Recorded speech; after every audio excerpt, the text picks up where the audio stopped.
আসসালামু আলাইকুম।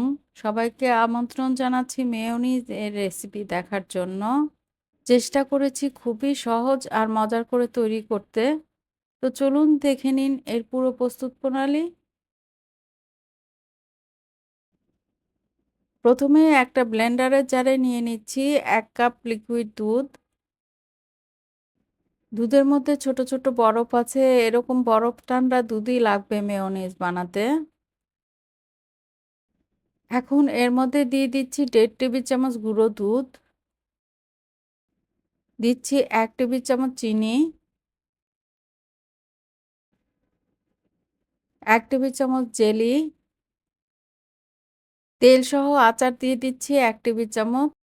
আপনারা আম অথবা জলপাই যেকোনো আচার নিতে পারেন। দিচ্ছি ১ টেবিল চামচ লেবুর রস, হাফ চা চামচ সাদা সরিষা বাটা,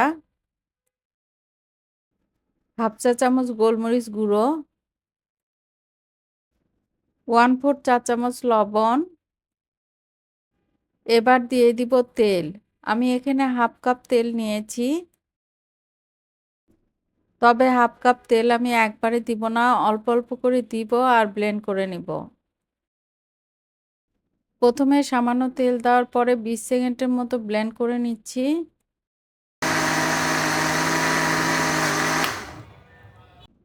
তারপর আবারও তেল দিয়ে ব্লেন্ড করে নিচ্ছি।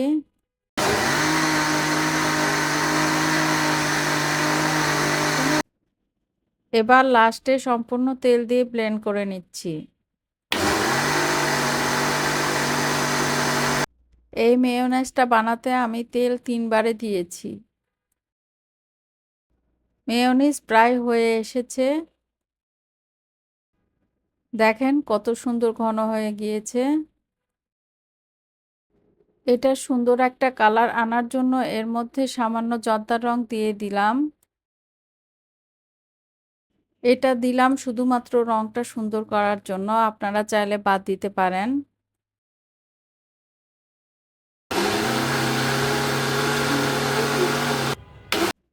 এখন আবারও ১০ সেকেন্ডের মতো ব্লেন্ড করে নিয়েছি।